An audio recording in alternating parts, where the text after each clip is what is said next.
1:45, and you're with U105 lunch this fabulous Friday. Looking forward to the weekend. Hallelujah. Now, if we're talking about Wayne and Colleen's wedding, of course, the big wedding of the year, which I'm sure we'll hear more about, probably not stop hearing about it between now and the end of the year. But if you wanted to find out, like, say, the probability of Wayne Rooney and Colleen McLaughlin divorcing in the next 7 years, Jamie DeLargy, UTV's business editor, would be the man who could tell you. But to do that, he would use the algebra of random variables to do it. Big hard sums is what Jamie DeLargy does. Maths is his comfort zone. A bit like people who work in the bank, I suppose. And the staff at one of Northern Ireland's biggest banks are passing on their numerical skills to the next generation. I've got a whole crowd in the studio here. Not all of them work in the bank, by the way. But from the Northern Bank, Helena Davis is here. She's here with Lauren Hockey. Lauren's a P7 student in Star of the Sea Primary School. And another Lauren Doherty. Lauren is in P5 at the Star of the Sea School. The principal of the school is here as well, Michaela Bell, and Joyce Rainey from Business in the Community, who put schemes like this one together and try to encourage companies to think about maybe putting something back into the communities in which they live and work and ultimately make their money from. Good afternoon to all of you. Hello and welcome. Let me start first of all with Helena. Who better, I suppose, to pass on a knowledge of maths than somebody who works in the bank? Yes, well, it was something I always was interested in, although I have to say when I was at school, maths was not my favourite subject. Is that right? That's encouraging for all of us. Yes, but whenever I saw this initiative, I thought, yes, I would like to involve with it. So what exactly do you do? I go into school one morning a week. We have an hour, and at the moment I'm with P6 pupils, and we bring...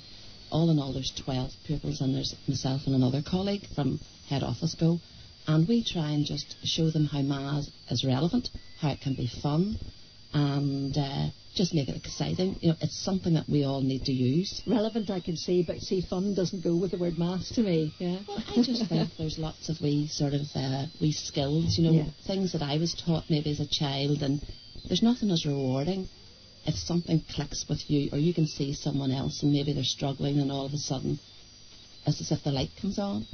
You know, I just think it's great.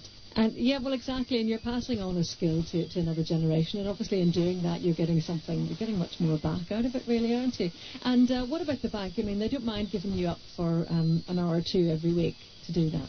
No, the bank has been very supportive, and obviously whenever I'm not in my office, you know, my colleagues therefore support me, so it's all to do with partnership with the bank and partnership with the schools and business and the community. Let's talk to two of the people you probably work with. The two Laurens here, who are looking lovely in their lovely blue school uniforms from Star of the Sea Primary School. We've got Lauren Doherty, who's in P5, and Lauren Hockey, who's in P7. You're getting some help with maths, are you, Lauren? What kind of things? Like to help you with math and like numbers and like that. And you'll be doing your 11 plus in a year or two, won't you? Yeah. So you're finding it useful? Yeah. And you're allowed out of school this morning today? Yeah. Which is even better, isn't it? Yeah. What about you, Lauren Hockey, in P7? Like when you're in class and like you're a wee bit stuck on maths, like when they came, like the answers just pop out of your head now. Better than the teacher. Yeah. You be careful, because one of the teachers sitting right beside you there, the principal, Michaela Bell. Michaela, the school's obviously benefiting a lot out of this, isn't it? Well, it is. I mean, one of the key factors for children learning is to build their self-confidence. And we have found with the volunteers now, because of the relaxed way that they work with the children, and I'm talking about the noises of hilarity that we can hear from the library, it means that the children have built up a lot of self-confidence, and they're willing now to have a go in class, whereas before they might have been afraid to answer. So it has built up a great communication, social skills as well as much as learning. And the volunteers now have become friends of the school, and they come to concerts and they help us financially as well. They help us with books and resources. And it has been they've been with us about 8 years now. So we've really got to know them really well, and we're delighted with the results for the children, especially building up their self-confidence in class. That's brilliant. I'm sure people might, maybe teachers who work part-time or whatever might be listening to this and think, well, how do you get your school involved? How did you get that link?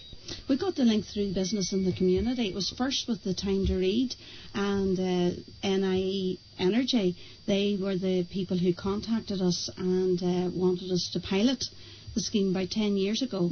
So we started off with Time to Read, and then Time to Count came very quickly after it, and we actually still have Time to Read and Time to Count in the school. Well, that's good. Well, let's talk about business in the community now, because Joyce Rainey, you represent them.